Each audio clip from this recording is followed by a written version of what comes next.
Good morning, everyone. Welcome to this episode of Surfacing by Margaret Atwood. We are going to have a look at this for the course Authors in Focus. And as far as surfacing is concerned, it is a psychological and feminist exploration. And now you'd like to see something about the author. The novel Surfacing was written by Margaret Atwood. She is a Canadian poet, novelist, and critic. And as far as her key works are concerned, The Edible Woman, Surfacing, The Cat's Eye, Handmaid's Tale, Alias Grace, and The Blind Assassin, which won the Booker Prize for her in the year 2000, form the majority of her works. And she is also known for her views on feminism, eco-criticism, and dystopian themes. And Surfacing, it's a very good novel which is a landmark in Canadian literature and eco-feminist writing.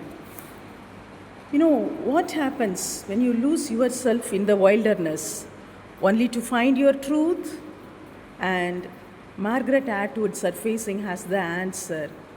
It is not just a novel of survival, but it is a profound psychological and political exploration.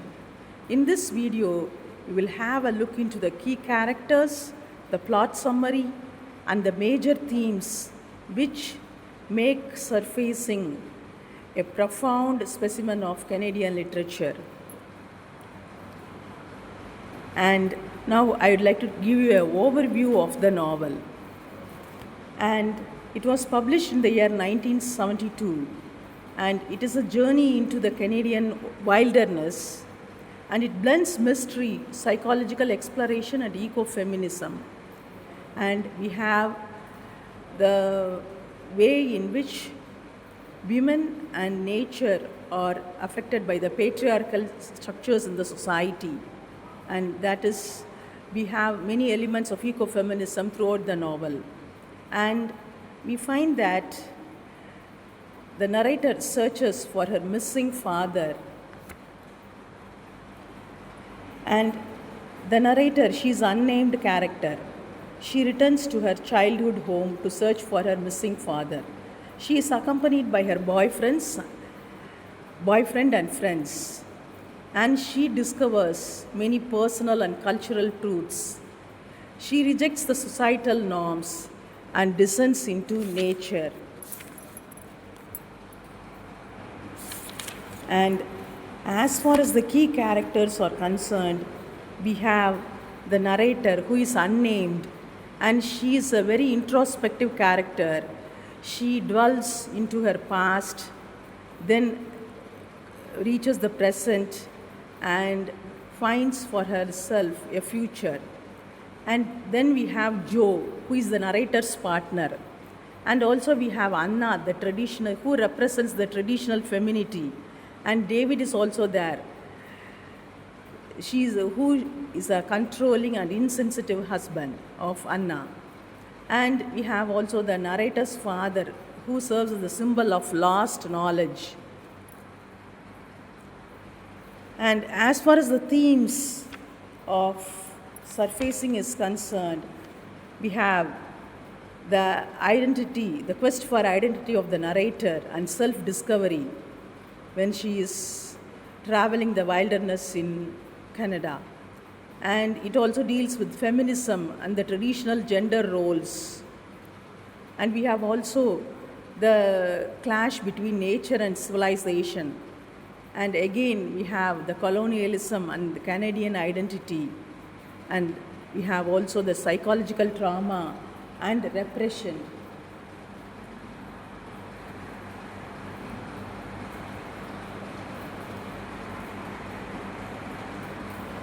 And as far as the theme of identity and self-discovery is concerned, we see the narrator's psychological fragmentation. She loses her identity. That is, she has no name and she has an unreliable memory.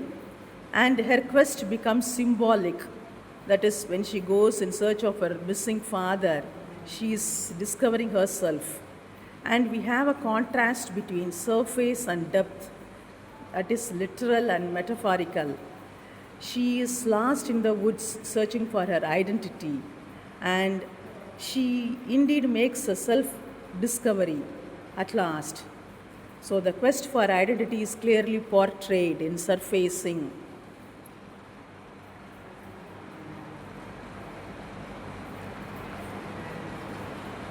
And moving on to the next theme, which is nothing but feminism and gender roles. The novel, it plays a very demanding role upon the society. It critiques patriarchal control, that is, men in narrator's life, Jo, her ex-boyfriend, and her father. And we have something about this, the narrator's pregnancy and her abortion and her autonomy at last. And she sheds imposed roles of lover, daughter, friend to reclaim agency. So she serves as a dutiful daughter and a very good friend and a lover to fit her roles in the society. So the traditional gender roles are being portrayed by the couple Anna and David. And there is also the emphasis on female solidarity and male violence in the case of the traditional gender roles played by the various characters. And as far as the eco-conscious elements are concerned, we find that there is a thorough portrayal of nature, and the eco-consciousness of the author is displayed to the maximum. We find that the Canadian wilderness serves as a living character. It is both hostile and healing to the society. And nature serves as the refuge to the healing souls. It is in contrast to modern industrial society. So she makes an appeal to the society to preserve nature at any cost. The unnamed narrator, she appeals to the society, and she becomes, in the end, she becomes animalistic. She wants to return to nature. She takes only natural foods and she wants to merge with the nature in the climax. And the definite question of ecofeminism is raised by the unnamed narrator. That is, both the exploitation of women and nature by patriarchal society at present are displayed in a vivid manner in surfacing. And next, moving on to the theme of colonialism and cultural erasure, we find that it is a live commentary on colonial violence, especially towards the indigenous peoples. And here, the role of nature is again highlighted when the indigenous people, or that is, we have to return to nature. And destruction of the natural landscape, it stands as a metaphor for cultural destruction. Her father's research and the American tourists highlight themes of cultural intrusion. And we find the narrator resists Americanization and seeks something pre-colonial or primal, and she wants to preserve the identity of the original country, Canada. So the cultural erasure must be stopped, and we find such elements throughout the novel.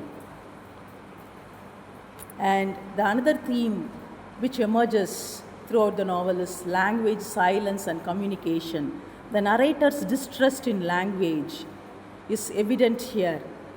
It is evident because of the lies and manipulation. She often chooses silence or descends into internal monologue. We find silence, it acts as a powerful source of communication here. And the breakdown of conventional narrative structures mirrors her breakdown. And we find silence becomes a political and spiritual act because it rejects the imposed stories. And now moving on to the symbols and motifs which are found in this novel Surfacing by Margaret Atwood. We find water, it serves as a symbol of cleansing and rebirth. And animals, actually the fish makes its appearance then and there in the novel. It shows the connection with nature. It serves as a whole element because the narrator and her friends, they go for fishing often. And the photographs serve as the distortion of memory. And the wilderness, it stands as a symbol of truth and primal instincts. And as far as the narrative style is concerned, we find the first person perspective is imposed by the unnamed narrator. And we also find a stream of consciousness and shifting between rational and irrational thoughts, and through which the unreliable narrator reflects her inner turmoil. So these are the narrative styles which are used by the novelist in a very adept manner. And regarding the critical reception, it is considered as a feminist and postmodern classic, and it is praised for its psychological depth and symbolism. It is a part of Canadian literary canon, although there is some debate over its ambiguity and complexity. And now we reach the conclusion of this episode. We can very well say that Surfacing is ultimately a novel of awakening. That is, in the political, ecological, and psychological front, it emerges as a novel of awakening. And Atwood shows that healing comes not from forgetting, but from confronting buried truths. And the narrator doesn't return with answers, but she emerges with new clarity. And the final note is, Surfacing remains deeply relevant today in the age of climate anxiety and gender reckoning. As Atwood wrote, the only way out is deeper in. Surfacing dares us to go there. And Surfacing emerges as the profound exploration of personal and national identity. It blends myth, memory, and modern concerns, and it ultimately emerges as a defining work in Margaret Atwood's career. Thank you for your listening.